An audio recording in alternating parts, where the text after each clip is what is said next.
মাশরাফি কলার উঁচিয়ে তেড়ে ফুঁড়ে আসা সেই স্পর্ধার অদম্য এক নাম। এই নামটাই একটা বিস্ময়। অনেকের কাছেই ভালোবাসার আরেক নাম মাশরাফি, যাকে মনে রাখবে ক্রিকেট। কলার উঁচিয়ে তিনিই প্রথম চোখ রাঙানোর স্পর্ধা দেখিয়েছিলেন।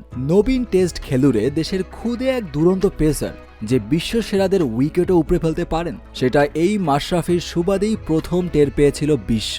এই মাশরাফি প্রথম বিশ্বকাপ ফেভারিটদের বলতে পেরেছিলেন ধরে দিবানি। প্রখর নেতৃত্ব গুণে তিনি বাংলাদেশকে বিশ্বসেরা না হোক, যে কোনো কন্ডিশনে সমীহ করার মতো শক্তিতে পরিণত করেছিলেন। জয়ের অভ্যাসটা গড়ে তুলতে বুকে সাহস লাগে। বুকে এই সাহসটা দিয়ে যাবার জন্য ধন্যবাদ মাশরাফি।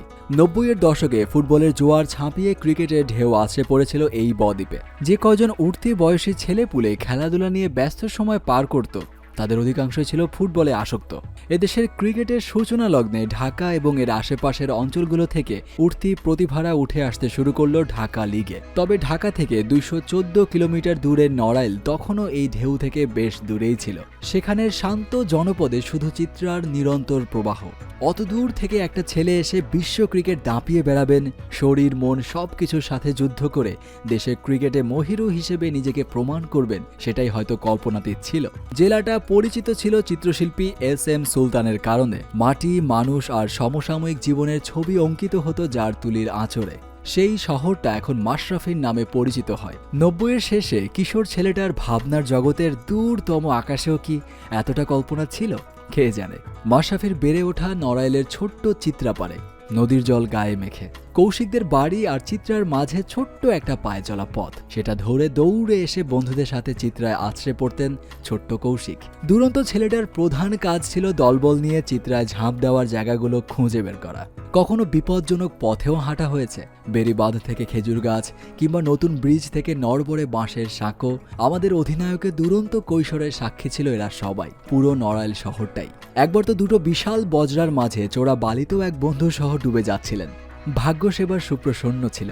নিয়তি হয়তোবা ঠিক করেই রেখেছিল পোর্ট অফ স্পেনে সেবাগের স্টাম্পের ছত্রখান মাশরাফির হাতেই ঘটবে। তাই কৈশোরের দুরন্তপনা বাধা হতে পারেনি কোথাও। কৌশিক নামের ছেলেটা তখন মাঠে দাপিয়ে ক্রিকেট খেলেন, বর্ষায় ফুটবল নিয়ে নেমে পড়েন।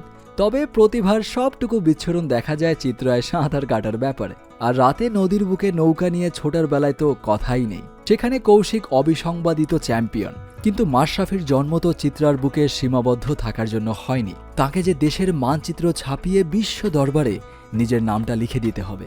সেই স্বপ্নের শুরুটা হলো অনূর্ধ্ব-17 দলের ট্রায়ালে ডাক পাবার পরেই। সেখান থেকেই ব্যাট বলের এই খেলাটাকে সিরিয়াসলি নেওয়া।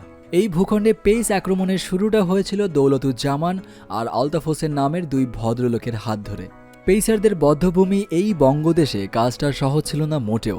টকবগে তরুণ, ক্রিকেটের এই রাজশিক ফরম্যাটে খেলার অভিজ্ঞতা ছিল না বললেই চলে। লঙ্গার ভার্সনের মাত্রাতিরিক্ত প্রেশার অনুমিতভাবেই আঘাত হানল ইনজুরি।